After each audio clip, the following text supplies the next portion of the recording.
Hello everyone, स्वागत है आपका हमारे यूट्यूब चैनल नोटबुक आईएएस पर।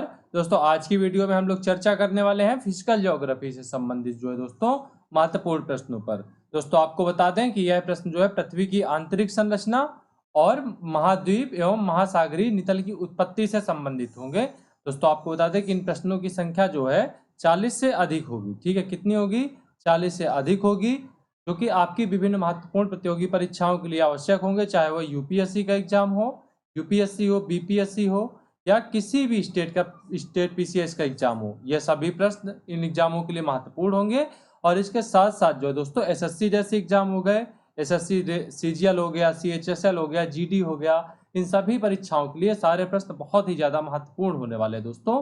तो अगर अभी तक आपने हमारे यूट्यूब चैनल को सब्सक्राइब नहीं किया है तो सब्सक्राइब जरूर कर लें, क्योंकि नोटबुक आईएएस आप सभी विद्यार्थियों की विभिन्न परीक्षाओं की मांगों को ध्यान में रखते हुए दोस्तों एक ऐसी वीडियो सीरीज प्रस्तुत करता है जिसमें दोस्तों विषयवार सभी विषयों के वीडियो अध्यायवार नोटबुक आईएएस के इस यूट्यूब चैनल पर डाले जाते हैं। तो दोस्तों ये सारे वीडियो आपके लिए बहुत ही ज्यादा महत्वपूर्ण हो सकते हैं, तो देर ना करते हुए सब्सक्राइब करें। चलिए अब नजर डालते हैं आज के पहले प्रश्न पर।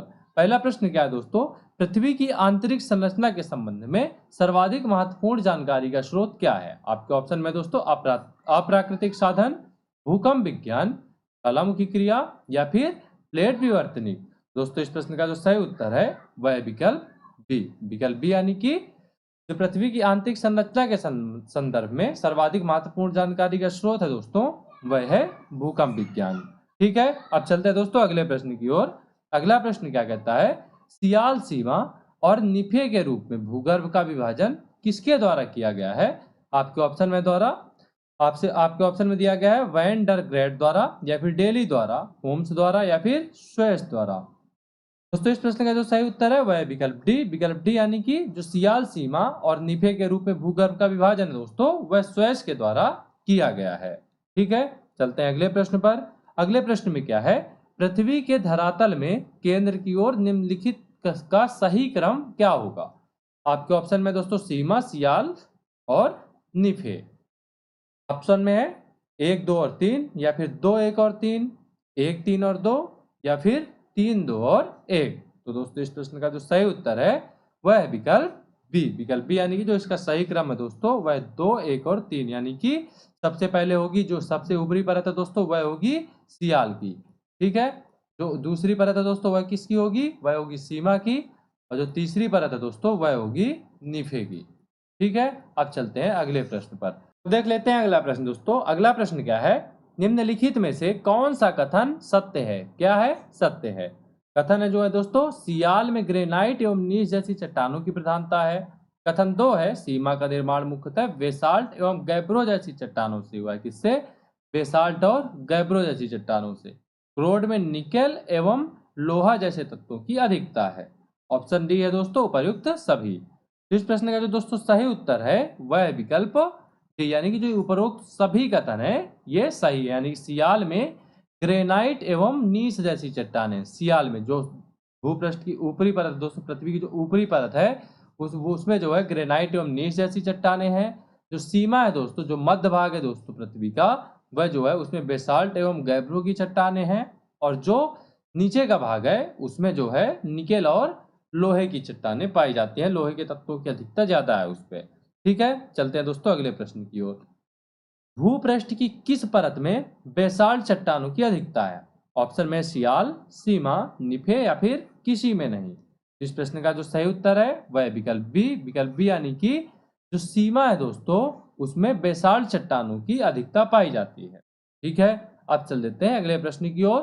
पृथ्वी के किस भाग में निकेल और लोहा की प्रधानता है? ऑप्शन में सियाल, सीमा, निफे या फिर किसी में नहीं। तो दोस्तों इस प्रश्न का जो सही उत्तर है वह विकल्प सी। विकल्प सी यानी कि दोस्तों जो निफे है दोस्तों उसमें जो है निकेल और लोहा की प्रधानता पाई जाती है।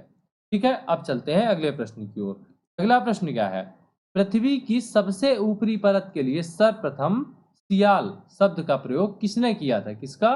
सियाल शब्द का प्रयोग किसने किया था? ऑप्शन में होम्स ने किया था, स्वेस ने किया था, जेफरीज ने किया था या फिर डेली ने किया था। इस प्रश्न का जो सही उत्तर है वह है विकल्प बी। विकल्प बी यानी कि जो पृथ्वी की सबसे ऊपरी परत है यानी कि सियाल, उसके लिए सियाल शब्द का सबसे पहले प्रयोग सुएज द्वारा किया गया था। नजर डाल लेते हैं दोस्तों अगले प्रश्न पर। अगला प्रश्न क्या है, पृथ्वी की 3 संकेंद्रीय परतों में ऊपर से दूसरी परत का नाम क्या है?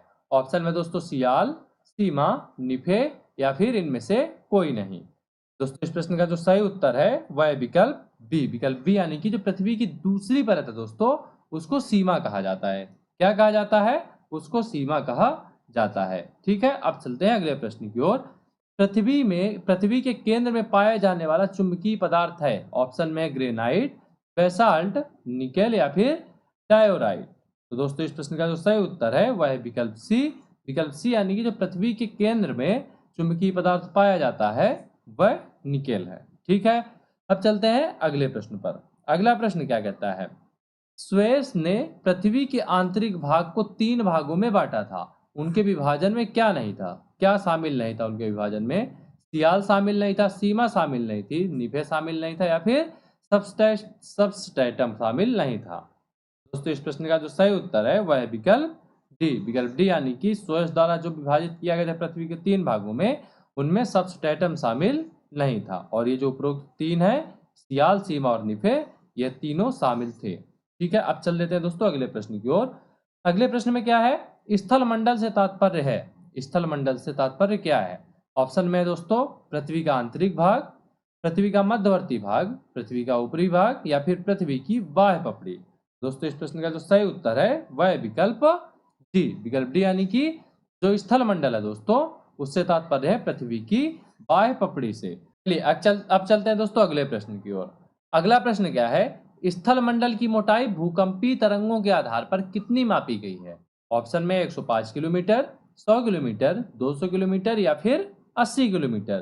दोस्तों इस प्रश्न का जो सही उत्तर है वह है विकल्प बी यानी कि 100 किलोमीटर जो है स्थल मंडल की जो मोटाई मापी गई है भूकंपीय तरंगों के आधार पर। ठीक है, चलते हैं अगले प्रश्न में।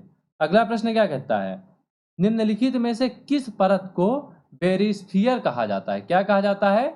बेरिस्फीयर। ऑप्शन में वायुमंडल की सबसे ऊपरी परत, पृथ्वी की सबसे ऊपरी परत, पृथ्वी की सबसे आंतरिक परत या फिर पृथ्वी की मध्यवर्ती परत। दोस्तों इस प्रश्न का जो सही उत्तर है वह है विकल्प सी यानी कि पृथ्वी की सबसे आंतरिक परत को दोस्तों बेरिस्फीयर कहा जाता है। क्या कहा जाता है? बेरिस्फीयर कहा जाता है। ठीक है, चलते हैं अगले प्रश्न पर। अगला प्रश्न है, धरातल से भूगर्भ की ओर जाने पर, क्या है, धरातल से भूगर्भ की ओर जाने पर गहराई के साथ तापमान में वृद्धि की दर क्या है? ऑप्शन में दोस्तों 1 डिग्री सेल्सियस प्रति 165 किलोमीटर, 1 डिग्री सेल्सियस प्रति 165 फीट, 1 डिग्री सेल्सियस प्रति 32 मीटर या फिर 1 डिग्री सेल्सियस प्रति 32 फीट। दोस्तों इस प्रश्न का जो सही उत्तर है वह है विकल्प सी यानी कि जो हम लोग भूगर्भ जो धरातल से भूगर्भ की ओर जाते हैं दोस्तों तो प्रति 32 मीटर पर 1 डिग्री सेंटीग्रेड की जो है तापमान में बढ़ोतरी होती है। ठीक है, तो इसलिए इस प्रश्न का जो सही उत्तर है वह है विकल्प सी। ठीक है, अब चलते हैं अगले प्रश्न की ओर। अगले प्रश्न में क्या है, पृथ्वी की आंतरिक संरचना के अनुसार भूगर्भ का विभाजन भूपटल, मेंटल और कोर में किया गया है। ठीक है, यह विभाजन किसका है? यह किसने किया था? यह विभाजन जो भूपटल, मेंटल और कोर में विभाजन किया गया है पृथ्वी की आंतरिक संरचना के अनुसार, यह विभाजन किसके द्वारा किया गया था? होम्स के द्वारा, जेफरीज के द्वारा, डेली के द्वारा या फिर ग्रांट के द्वारा। दोस्तों इस प्रश्न का जो सही उत्तर है वह है विकल्प डी यानी कि जो पृथ्वी की आंतरिक संरचना को अनुसार भूगर्भ का विभाजन किया गया था वह किया गया था ग्रांट के द्वारा। किसके द्वारा? ग्रांट के द्वारा। चलते हैं अगले प्रश्न की ओर। निम्नलिखित में से कौन सा कथन असत्य है?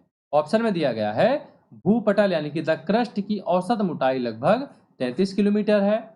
कथन बी है महाद्वीपीय भाग में भूपटल की मोटाई अधिक है जबकि महासागरीय भाग में यह छिछला है। ठीक है, कथन 3 है, जो कथन सी है वह कहता है महाद्वीपीय भूपटल मुख्यतः ग्रेनाइट चट्टानों से निर्मित है। और जो कथन डी है दोस्तों, महासागरीय भूपटल की तुलना में महाद्वीपीय भूपटल का घनत्व तो अधिक है। दोस्तों इस प्रश्न का जो सही उत्तर है वह है विकल्प डी यानी कि जो महासागरीय भूपटल की तुलना में महाद्वीपीय भूपटल का घनत्व अधिक है दोस्तों, यह गलत है यानी कि यह असत्य कथन दिया गया है। ठीक है, इसलिए इसका सही उत्तर दोस्तों विकल्प डी। ठीक है, अब चलते हैं दोस्तों अगले प्रश्न की ओर। महासागरीय सतह का निर्माण किस प्रकार की चट्टानों से हुआ है, यानी कि महासागरीय जो सतह है दोस्तों उसके निर्माण में किस प्रकार की चट्टानों का प्रयोग किया गया है। आपके ऑप्शन में ग्रेनाइट, बेसाल्ट, परतदार चट्टानें या फिर गैब्रो। तो दोस्तों इस प्रश्न का जो सही उत्तर है वह है विकल्प बी। विकल्प बी यानी कि जो महासागरीय सतह है उसके निर्माण में बेसाल्ट चट्टानों का प्रयोग किया गया है। ठीक है, अब चलते हैं दोस्तों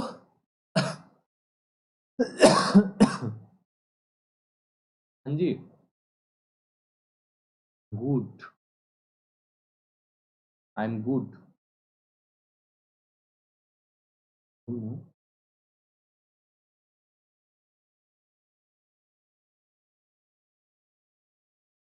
कहाँ है आप? थोड़ा सा टाइम देना पड़ेगा क्योंकि मैं एक काम कर रहा हूँ, पढ़ाई कर रहा हूँ। टॉपिक कंप्लीट कर गया, आप टॉपिक कंप्लीट कर गया। आई डोंट नो, बस थोड़ा सा टाइम लगेगा मे बी। बाय।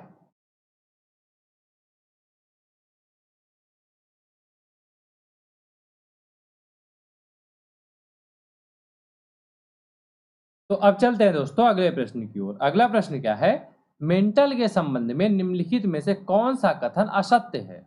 ऑप्शन में दोस्तों जो कथन दिया गया है, ऑप्शन ए है इसकी गहराई 35 किलोमीटर से 2900 किलोमीटर तक है।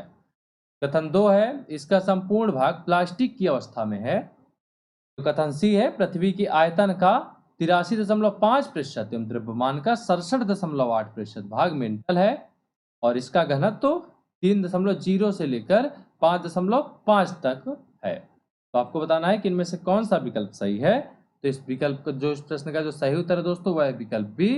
विकल्प बी यानी कि जो इसमें दिया गया है कि इसका संपूर्ण भाग प्लास्टिक अवस्था में है, तो यह कथन पूरी तरह से असत्य है क्योंकि जो दुर्बलता मंडल का भाग है दोस्तों ऊपरी 100 किलोमीटर तक का भाग है सिर्फ वह प्लास्टिक अवस्था में है। ठीक है, बाकी जो नीचे का भाग है दोस्तों वह ठोस अवस्था में पाया जाता है।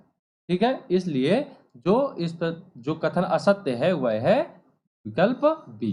ठीक है, चलते हैं अगले प्रश्न की ओर। अगले प्रश्न में क्या है, स्थल मंडल यानी कि लिथोस्फीयर में सम्मिलित है क्या केवल ऊपरी भूपटल तथा निचली भूपटल दोनों, ऊपरी भूपटल, निचली भूपटल तथा मेंटल का ठोस ऊपरी भाग, या फिर ऑप्शन डी है दोस्तों इनमें से कोई नहीं। दोस्तों इस प्रश्न का जो सही उत्तर है वह है विकल्प सी। विकल्प सी यानी कि जो स्थल मंडल यानी कि लिथोस्फीयर के अंतर्गत आता है दोस्तों वह ऊपरी भूपटल, निचली भूपटल तथा मेंटल का ठोस ऊपरी भाग, यह तीनों जो है स्थल मंडल के अंतर्गत शामिल किए जाते हैं। चलते हैं दोस्तों अगले प्रश्न पर। अगले प्रश्न में है स्थल मंडल का विस्तार कितने किलोमीटर की गहराई तक है। ऑप्शन में 80 किलोमीटर, ऑप्शन बी है 100 किलोमीटर, ऑप्शन सी है 180 किलोमीटर और ऑप्शन डी है दोस्तों 200 किलोमीटर। इस प्रश्न का जो सही उत्तर है वह है विकल्प बी। विकल्प बी यानी कि जो स्थल मंडल का विस्तार है दोस्तों वह 100 किलोमीटर की गहराई तक पाया जाता है। कितने किलोमीटर? 100 किलोमीटर की गहराई तक पाया जाता है। ठीक है, अब चलते हैं अगले प्रश्न पर।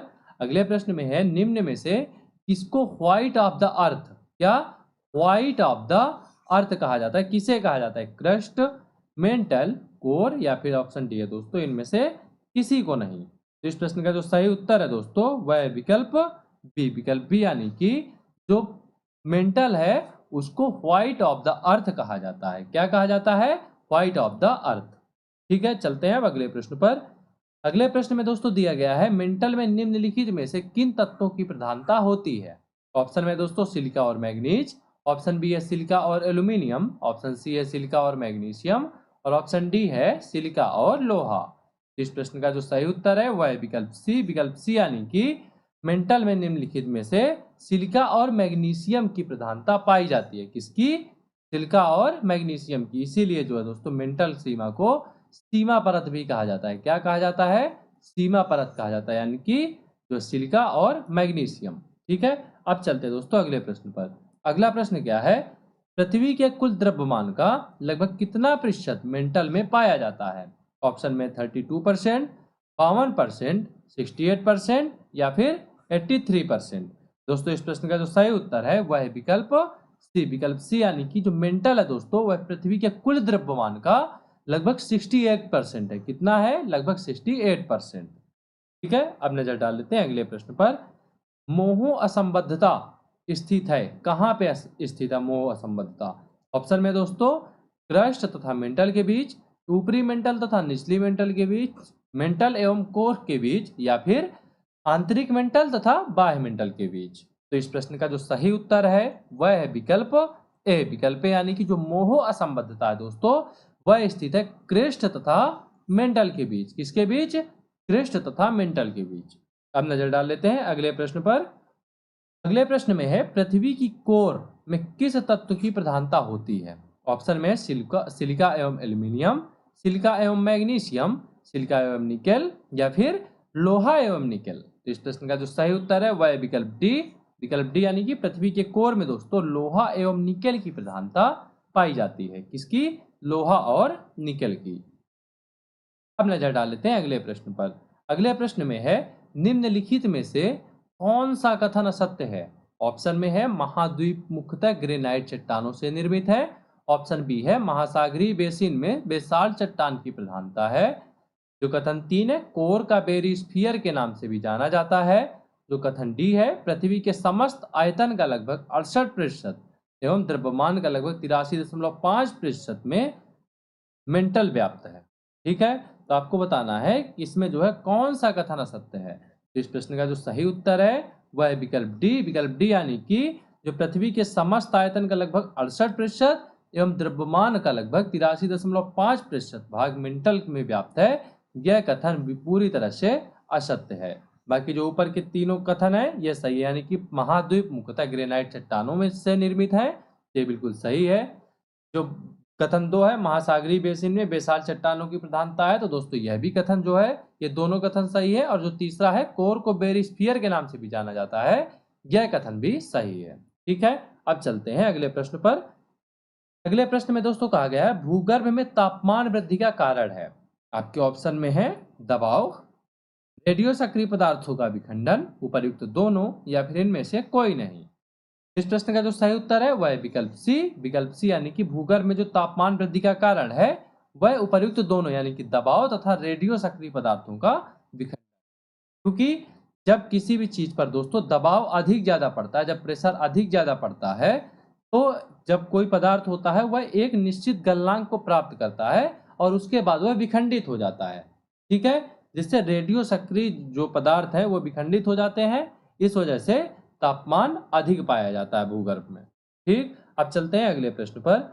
अगले प्रश्न में गहराई में वृद्धि के अनुसार महाद्वीपीय भूपटल के विभिन्न परतों का सही क्रम क्या है? ऑप्शन में है परतदार, ग्रेनाइट, बेसाल्ट। ऑप्शन बी है परतदार, बेसाल्ट और ग्रेनाइट। ऑप्शन सी है ग्रेनाइट, परतदार और बेसाल्ट। और ऑप्शन डी है दोस्तों ग्रेनाइट, बेसाल्ट और परतदार। तो इस प्रश्न का जो सही उत्तर है वह है विकल्प ए। विकल्प ए यानी कि गहराई में वृद्धि के अनुसार महाद्वीपीय भूपटल के विभिन्न परतों का जो सही क्रम है वह है परतदार, फिर ग्रेनाइट और फिर बेसाल्ट। तो यानी कि पहले नंबर पे है परतदार, दूसरे नंबर पे ग्रेनाइट और तीसरे नंबर पे बेसाल्ट। इसलिए इस प्रश्न का जो सही उत्तर है वह है विकल्प ए। इसके बाद चलते हैं दोस्तों अगले प्रश्न पर। अगले प्रश्न में पूछ रहा है भूपरपटी पर पाए जाने वाले, कहां पर? भूपरपटी पर पाए जाने वाले विभिन्न तत्वों की मात्रा का सही अवरोही क्रम है। ऑप्शन में है ऑक्सीजन, सिलिका, लोहा, एल्यूमिनियम, सिलिकॉन, ऑक्सीजन, एल्यूमिनियम और लोहा। ऑप्शन सी है लोहा, सिलिकॉन, ऑक्सीजन और एल्यूमिनियम। ऑप्शन डी है दोस्तों ऑक्सीजन, सिलिकॉन, एल्यूमिनियम और लोहा। इस प्रश्न का जो सही उत्तर है दोस्तों वह है विकल्प डी। विकल्प डी यानी कि दोस्तों जो भूपरपटी पर पाए जाने वाले तत्वों का सही क्रम है दोस्तों वह है ऑक्सीजन, फिर सिलिकॉन, फिर एल्यूमिनियम, उसके बाद लोहा। इसलिए इस प्रश्न का जो सही उत्तर है दोस्तों वह है विकल्प डी। अब चलते हैं अगले प्रश्न की ओर। अगले प्रश्न में पूछ रहा है दोस्तों, अगले प्रश्न में है पृथ्वी के भूपरपटी में कौन सा तत्व प्रचुर मात्रा में पाया जाता है? ऑप्शन में है कैल्शियम, एल्यूमिनियम, लोहा या फिर पोटेशियम। तो इस प्रश्न का जो सही उत्तर है वह है विकल्प बी। विकल्प बी यानी कि पृथ्वी की भूपटल पर जो प्रचुर मात्रा में पाए जाने वाला पदार्थ है दोस्तों वह है एल्यूमिनियम। जो तत्व है वह है एल्यूमिनियम। अगले प्रश्न में क्या है दोस्तों, धरातल से मोह असंबद्धता, कौन सी? धरातल से मोह असंबद्धता की गहराई लगभग कितनी है? ऑप्शन में 30 किलोमीटर, 100 किलोमीटर, 200 किलोमीटर या फिर 700 किलोमीटर।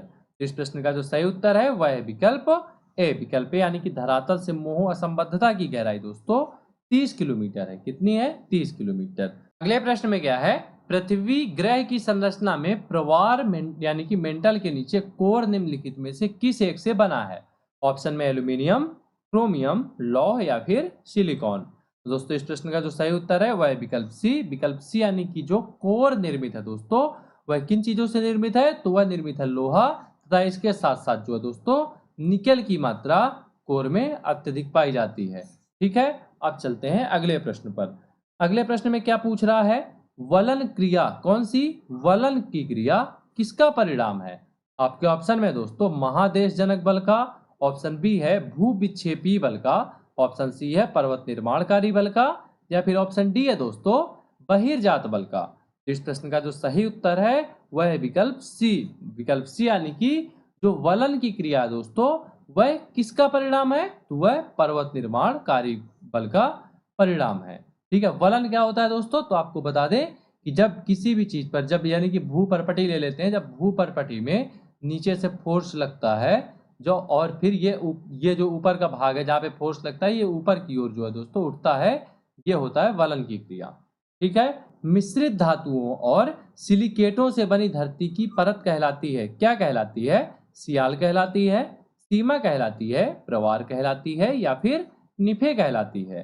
दोस्तों इस प्रश्न का जो सही उत्तर है वह है विकल्प ए। विकल्प ए यानी कि दोस्तों जो मिश्रित धातुओं और सिलिकेटों से बनी हुई धरती है धरती की परत है उसको जो है दोस्तों सियाल कहा जाता है। क्या कहा जाता है दोस्तों? सियाल। यानी कि जो है यह सिलिका, कौन कौन सा? सिलिका दोस्तों, और सिलिका के साथ साथ एल्यूमिनियम। ठीक है दोस्तों, एल्यूमिनियम हो गया और इसके अतिरिक्त अन्य कई पदार्थों से मिलकर बनी है ऊपरी परत जो है, इसलिए जो है यह परत कहलाती है सियाल। चलिए जो अगला प्रश्न है दोस्तों, अगला प्रश्न क्या है? महाद्वीप और महासागर किस श्रेणी के उच्चावच हैं? ऑप्शन में प्रथम श्रेणी, द्वितीय श्रेणी, तृतीय श्रेणी या फिर चतुर्थ श्रेणी। इस प्रश्न का जो सही उत्तर है दोस्तों वह है विकल्प ए। विकल्प ए यानी कि जो महाद्वीप और महासागर है दोस्तों वह प्रथम श्रेणी की उच्चावच है। किस श्रेणी के? प्रथम श्रेणी के। चलते हैं अगले प्रश्न पर। पृथ्वी के धरातल के कितने प्रतिशत भाग पर महाद्वीपों का विस्तार पाया जाता है? ऑप्शन में 25.5%, ऑप्शन बी है 29.2%, ऑप्शन सी है 35.6% और ऑप्शन डी है 40.7%। इस प्रश्न का जो सही उत्तर है वह है विकल्प बी। विकल्प बी यानी कि पृथ्वी के जो है धरातल पर 29.2% भाग पर जो है दोस्तों क्या पाया जाता है? महाद्वीपों का विस्तार पाया जाता है। अब चलते हैं अगले प्रश्न की ओर। महाद्वीपीय प्रवाह सिद्धांत के प्रणेता कौन है? इस जो यह प्रवाह सिद्धांत यानी कि इस प्रवाह सिद्धांत को जो है महाद्वीपीय विस्थापन सिद्धांत भी कहा जाता है दोस्तों। तो आपको यह देख के जो है दोस्तों विचलित नहीं होना है, ना परेशान होना है। महाद्वीपीय विस्थापन सिद्धांत या फिर प्रवाह सिद्धांत दोनों सेम है। ठीक है, तो इसके प्रणेता कौन है? तो दोस्तों आपके ऑप्शन में प्राट, वेगनर, होम्स या फिर ग्रेगरी। इस प्रश्न का जो सही उत्तर है दोस्तों वह है विकल्प बी। विकल्प बी यानी कि जो महाद्वीपीय विस्थापन सिद्धांत या फिर प्रवाह सिद्धांत के प्रणेता है दोस्तों वह जो है अल्फ्रेड ब्रेगनर। अल्फ्रेड ब्रेगनर। और यह सिद्धांत कब आया था दोस्तों? तो आपको बता दें कि महाद्वीपीय विस्थापन सिद्धांत दोस्तों वर्ष 1911 ईस्वी में आया था। कब आया था? वर्ष 1911 ईस्वी में। ठीक है, चलते हैं अगले प्रश्न की ओर। अगले प्रश्न में है कार्बोनिफेरस युग में विश्व में संपूर्ण महाद्वीप आपस में मिले हुए थे, यह किसकी मान्यता है? आपके ऑप्शन में दोस्तों वेगनर, डाना, जेफ्रीज या फिर होम्स।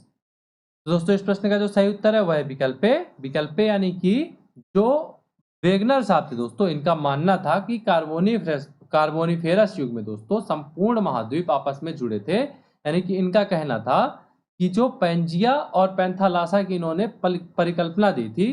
पेंजिया जो पैंथालासा था दोस्तों यह था समुद्री भाग, ठीक है, और जो दोस्तों पेंजिया था यह था स्थल भाग, जो सारे महाद्वीप इसी भाग पे उपस्थित थे। ठीक है, तो इन्होंने जो परिकल्पना दी थी दोस्तों कि सियाल का बना पेंजिया, जो ये सियाल का बना पेंजिया दोस्तों ये पेंजिया ये सीमा की बनी पैंथालासा में उत्प्लावित है। ठीक है, ये सीमा की बनी पैंथालासा में उत्प्लावित है। इन्होंने यह सिद्धांत दिया था, लेकिन इनका सिद्धांत आगे चलकर गलत साबित हो गया। जब प्लेट विवर्तनिक सिद्धांत आया तो उसके बाद यह सिद्धांत गलत साबित हो गया। ठीक है, अब चलते हैं अगले प्रश्न की ओर। अगला प्रश्न क्या है, प्लेट विवर्तनिक सिद्धांत किस वर्ष प्रस्तुत किया गया? ऑप्शन में है 1875, 1960, 1965 या फिर 1975। इस प्रश्न का जो सही उत्तर है दोस्तों वह है विकल्प बी। विकल्प बी यानी कि जो प्लेट विवर्तनिक सिद्धांत के प्रणेता है दोस्तों वह प्रस्तुत किया गया था, वह किया गया था दोस्तों वर्ष 1960 ईस्वी में। ठीक है दोस्तों, इस प्रश्न का जो सही उत्तर है वह है विकल्प बी। अब चलते हैं अगले प्रश्न की ओर। प्लेट विवर्तनिक सिद्धांत का प्रतिपादन किसने किया था? ऑप्शन में है हैरी हेस महोदय ने, टेलर ने, जेफरीज ने या फिर डाना ने। इस प्रश्न का जो सही उत्तर है वह है विकल्प ए। विकल्प ए यानी कि दोस्तों हैरी हेस महोदय द्वारा, किसके? हैरी हेस महोदय द्वारा दोस्तों प्लेट विवर्तनिक सिद्धांत का प्रतिपादन किया गया था। ठीक है, अब चलते हैं दोस्तों अगले प्रश्न की ओर। अगले प्रश्न में है वेगनर के अनुसार महाद्वीपीय विस्थापन जिस दिशा में हुआ वह दिशा है भूमध्य रेखा व उत्तरी ध्रुव, भूमध्य रेखा व पश्चिमी ध्रुव, भूमध्य रेखा व दक्षिणी ध्रुव या फिर भूमध्य रेखा व पूर्व। दोस्तों इस प्रश्न का जो सही उत्तर है वह है विकल्प बी। विकल्प बी यानी कि वेगनर के अनुसार दोस्तों महाद्वीपीय विस्थापन जिस दिशा में हुआ था वह हुआ था भूमध्य रेखा और पश्चिम की ओर, यानी कि भूमध्य रेखा की ओर जो है दोस्तों गोंडवाना लैंड का जो भाग था वह भूमध्य रेखा की ओर गति किया, और जो जो दोस्तों अंगारा लैंड का भाग था वह दोस्तों पश्चिम की ओर गति किया। ठीक है, अब चलते हैं अगले प्रश्न की ओर। अगले प्रश्न में पूछ रहा है दोस्तों वेगनर के अनुसार पेंजिया का विखंडन किस युग में हुआ? आपके ऑप्शन में है कैम्ब्रियन युग में, प्री कैम्ब्रियन युग में, कार्बोनिफेरस युग में या फिर पर्मियन युग में। इस प्रश्न का जो सही उत्तर है दोस्तों वह है विकल्प सी। विकल्प सी यानी कि वेगनर महोदय के अनुसार जो पेंजिया का विखंडन है वह हुआ था दोस्तों कार्बोनिफेरस युग में। कब हुआ था? कार्बोनिफेरस युग में। अब नजर डालते हैं अगले प्रश्न पर। वेगनर के अनुसार निम्नलिखित में से कौन सा कथन असत्य है? आपके ऑप्शन में है कार्बोनिफेरस युग में विश्व के सभी महाद्वीप आपस में जुड़े हुए थे जिसे उन्होंने पेंजिया कहा। यह तो कथन दोस्तों बिल्कुल भी गलत नहीं है, यह कथन बिल्कुल सही है। पेंजिया टेथिस सागर नामक महासागर से घिरा हुआ था। ठीक है दोस्तों, यह कथन गलत हो सकता है। आगे देखते हैं। उत्तरी अमेरिका, यूरोप आदि अंगारा लैंड के भाग थे। यह कथन जो है दोस्तों बिल्कुल सही है, ये बिल्कुल गलत नहीं है। अंटार्कटिका दोस्तों गोंडवाना लैंड का अंग था। दोस्तों यह कथन भी बिल्कुल सही है, यानी जो इस कथन का जो सही उत्तर है, इस प्रश्न का जो सही उत्तर है दोस्तों वह है विकल्प बी। विकल्प बी यानी कि जो पेंजिया टेथिस सागर नामक महासागर से घिरा हुआ था दोस्तों यह बिल्कुल गलत है, क्योंकि पेंजिया जो है पैंथालासा में उत्प्लावित था, पैंथालासा नामक समुद्र पर उत्प्लावित था। ठीक है, अब चलते हैं अगले प्रश्न की ओर। अगले प्रश्न में, और ये आज का आखिरी प्रश्न भी है दोस्तों, इस पे है महाद्वीपीय विस्थापन को स्पष्ट करने वाली नवीनतम सिद्धांत कौन सा है? ऑप्शन में दोस्तों टेलर की महाद्वीपीय विस्थापन परिकल्पना, वेगनर का महाद्वीपीय विस्थापन सिद्धांत, चतुष्फलक परिकल्पना या फिर प्लेट विवर्तनिक सिद्धांत। दोस्तों इस प्रश्न का जो सही उत्तर है वह है विकल्प डी। विकल्प डी यानी कि जो महाद्वीपीय विस्थापन से संबंधित जो नवीनतम परिकल्पना है, नवीनतम सिद्धांत है दोस्तों, वह कौन सा सिद्धांत है? प्लेट विवर्तनिक सिद्धांत। और दोस्तों आपको बता दें कि इसका प्रतिपादन जो है वर्ष 1960 में, किसमें? वर्ष 1960 में हैरी हेस महोदय के द्वारा, किसके द्वारा? हैरी हेस महोदय के द्वारा जो है दोस्तों किया गया था। ठीक है, तो दोस्तों आज की वीडियो में बस इतना ही। अगर आपको वीडियो पसंद आई हो तो वीडियो को लाइक और शेयर जरूर करें, और अगर अभी तक आपने हमारे यूट्यूब चैनल को सब्सक्राइब नहीं किया है तो मेक श्योर सब्सक्राइब जरूर करें। और दोस्तों अगर अभी आप हमारे यूट्यूब चैनल के अलावा हमारे सोशल मीडिया हैंडल से भी जुड़ना चाहते हैं, जहां पर हम लोग प्रतिदिन डेली क्विज और अलग अलग प्रकार की पोस्ट डालते हैं जो आपकी विभिन्न परीक्षाओं के लिए महत्वपूर्ण होंगे, तो आप हमें विभिन्न सोशल मीडिया हैंडलों पर भी ज्वाइन कर सकते हैं, जिसका लिंक डिस्क्रिप्शन बॉक्स पर दिया गया है। इसके अतिरिक्त दोस्तों नोटबुक आईएएस आप सभी विद्यार्थियों को विभिन्न महत्वपूर्ण परीक्षाओं को ध्यान में रखते हुए जो है टेस्ट सीरीज की एक विस्तृत श्रृंखला प्रस्तुत करता है दोस्तों, जिसमें यूपीएससी, कौन सी यूपीएससी है? स्टेट पीसीएस की प्रारंभिक एवं मुख्य परीक्षा टेस्ट सीरीज। ठीक है दोस्तों, स्टेट पीसीएस में किसी भी स्टेट की, यूपी का भी है, यूपी, बिहार, ठीक है दोस्तों, एमपी का भी है, यूके का भी है, सभी स्टेट की जो है दोस्तों पीसीएस की आपको टेस्ट सीरीज प्रोवाइड कराई जाती हैं, और बिल्कुल कम से प्राइस में जो है ये प्रोवाइड कराई जाती हैं। और इसके अतिरिक्त दोस्तों और एक चीज कि जो सबसे बड़ी सुविधा है, ये ऑनलाइन और ऑफलाइन दोनों मोडों में उपलब्ध है। जो हमारी टेस्ट सीरीज है दोस्तों ये दोनों मोडों में उपलब्ध है, यानी कि ऑनलाइन मोड में भी उपलब्ध है और ऑफलाइन मोड में भी उपलब्ध है। तो दोस्तों आप हमारे ऑफिस में आकर भी हमसे संपर्क कर सकते हैं। हमारा पता है G19 वर्धमान मॉल, नेहरू विहार, नई दिल्ली। या फिर दोस्तों आप हमसे संपर्क कर सकते हैं 7683049133 या फिर दोस्तों 9560727077 पर। तो दोस्तों आज की वीडियो में इतना ही, मिलते हैं आपसे नए एपिसोड में, तब तक देखते रहिए नोटबुक IAS।